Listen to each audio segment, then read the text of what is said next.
Hello and welcome back. In this video, I want to look at algorithms. Two in particular, linear search and binary search. So, an algorithm is a set of instructions to complete a given task. An effective algorithm would complete the task reliably in as few steps as possible. Let's head into VS Code.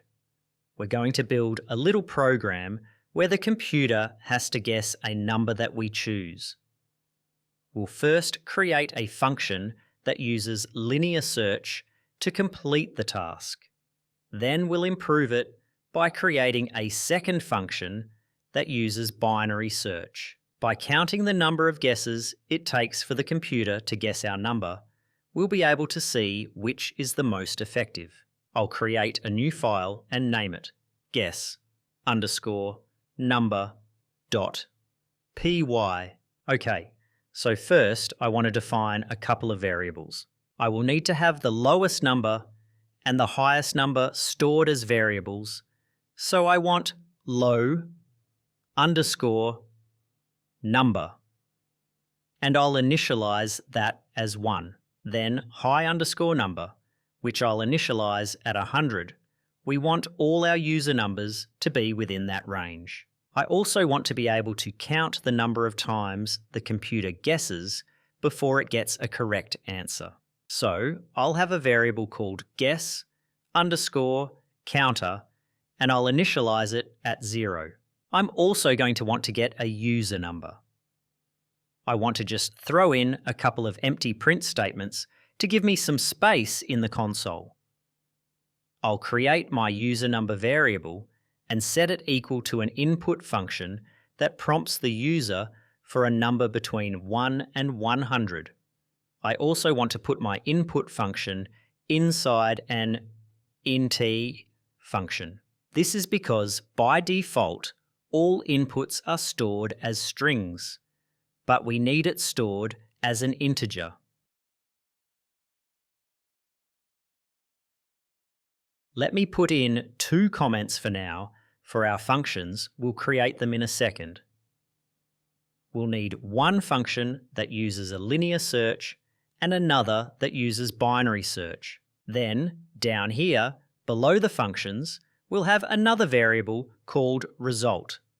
We're going to have that call a function and store the result it returns. And finally, the last thing our function will do is print a result.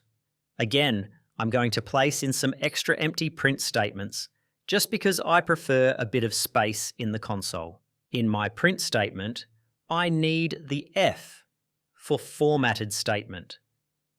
And I want to say, your number is, and then inside curly braces, the result variable, and it took me, then again inside curly braces, the guess count variable, guesses to get it.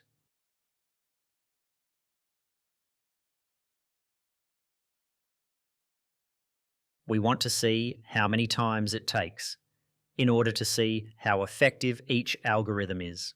A small program like this, where it is comparing 2 bits of data, whether it takes 5 guesses or 1,000, we won't see any discernible difference in runtime. But factor this up to a program analysing hundreds of thousands of bits of data, then efficiency will have a huge impact on runtime. Back to our result variable. First, we will have it call a function called linear, remembering the parentheses. Now we can go create that function below our comment. We do this with the def keyword, linear, parenthesis, and a colon. We want to tell the function to access the guess count variable we created. To do this, we use the global keyword and then guess count.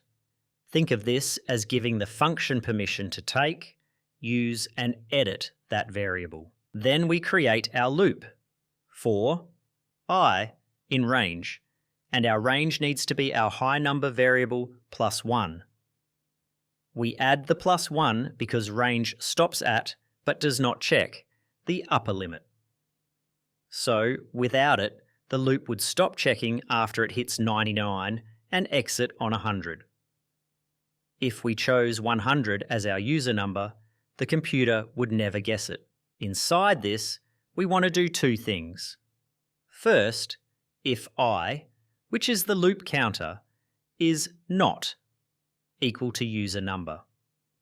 We want to say guess count equals guess count plus 1. So if we chose 2 as our number, because the loop counter starts at 0, it will always not equal the user number on the first iteration.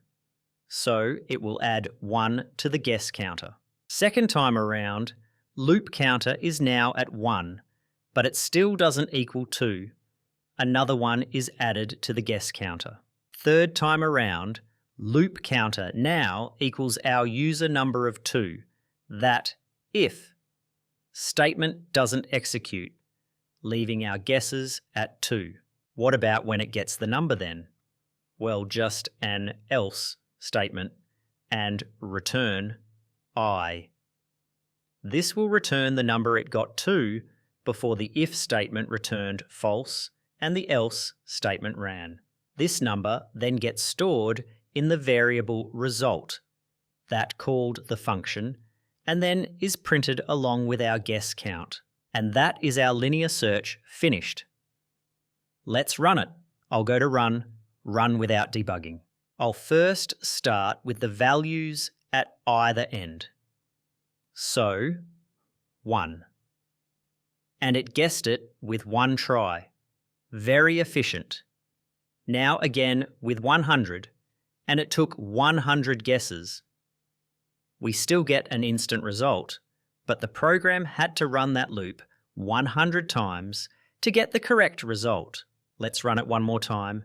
This time I'll choose 80. And of course, it took 88 guesses to get it. This loop is having to start at the beginning of our range and check every number until it gets the correct result. The guess count, in this case, will always be equal to whatever number we choose. What if we changed the upper limit to 10 million? I'll do that, and I'll run it again, and I'm going to choose 10 million as my guess. You may notice a pause between pressing enter and getting the result now. That is because it is looping through that loop 10 million times to get your result. That really goes to show how quick computers are. Imagine having to manually check a list of 10 million numbers. Okay, we can do better. Because we're working with a sorted list, as in all the numbers are in a sequential order, we can use binary search. This will check the middle value, see if it is greater or less than the value it is searching for, and then narrow down its search by half on every iteration. We'll create our new function using def binary parenthesis. And like in our other function, we need to give it global access to some variables with the global keyword. This time, all of them. Low number, high number, and guess count. We also want one new variable. We will call this computer_guess and set it equal to high number minus the low number in parenthesis. Then, using floored division, divide by 2. Floored division is done by using 2 forward slashes and ensures we get a whole number returned and not a float. So, 25 divided by 2 using floored division would return 12 as the 0.5 would be ignored. So, our first guess is going to be right in the middle of our available numbers. Now, for this function, we will use a while loop. We'll say while computer guess does not equal user number and finish with a colon. What do we want to do? Well, first, we want to increment that guess counter with guess counter equals guess counter plus 1. Then we could just evaluate the computer guess with an if statement. But instead, we'll make it more interactive by getting some user feedback. we'll have a new variable called user_feedback and set that to an input prompt. Again, using the F for a formatted string, we can say, is your number higher than H or lower than L? Curly brace, computer guess, curly brace. So now we're telling the user our guess and asking them if it is higher or lower. So let's now use our user feedback to narrow down our search. Because this while loop only runs when the computer guess is incorrect, we only need two conditions inside it. What to do if the guess is too low, and what to do if the guess is too high. So, if computer guess is too low, the user will enter H as their number is higher. So we can say if user feedback, and we'll use .upper. This will make sure that it doesn't matter if the user enters a lowercase or an uppercase letter H. Double equals because we are evaluating and not assigning. H. Now we can reduce our search range by saying low number is equal to computer guess plus 1. Since we now know that the number we are searching for is higher than our current guess, everything below it, plus the number guessed, can be removed from our range. So, the lowest our number can be is 1 higher than current guess. We set that as the new low number. Now, before we make a new guess, we'll get our new range. We'll create a variable called range and set that equal to high number minus low number. Finally, we'll make a new guess. This time we calculate our guess with high number minus, and in parentheses, range divided by 2, using floored division again. This is now making a new guess in the centre of our new reduced range of numbers. To do the second part, what to do if our number is lower than the computer's guess? Well, we can copy that whole if statement and paste it below, with just a few changes to make. First, change it from if to an elif, which stands for else if. Change it to check for an L instead of an H. This time, we don't want to adjust the low number variable. We want to change that to the high number variable and have it equal to computer guess minus 1. Only 3 more lines left. We'll have an else statement.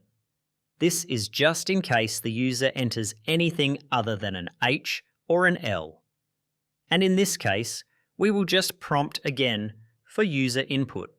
So I'll just copy and paste that line in. Finally, outside of our while loop, we can just return computer guess. Now, let's change that high number variable back to 100, and we want to test our new function. On line 43, where result calls our linear function, we can just change that to call our binary function instead. Let's test it first with 1 as our number. Responding lower each time, it takes 5 guesses. Well, our linear function wins that one. It got it in 1 guess. Okay, so 100. This time, responding higher each time, and again, 5 guesses. Let's choose a more random number. I'll go 88. Again, 5 guesses. In fact, this algorithm will guess any number in 6 tries or less. If you increase the high number to 1000, that would only increase to 10 guesses or less.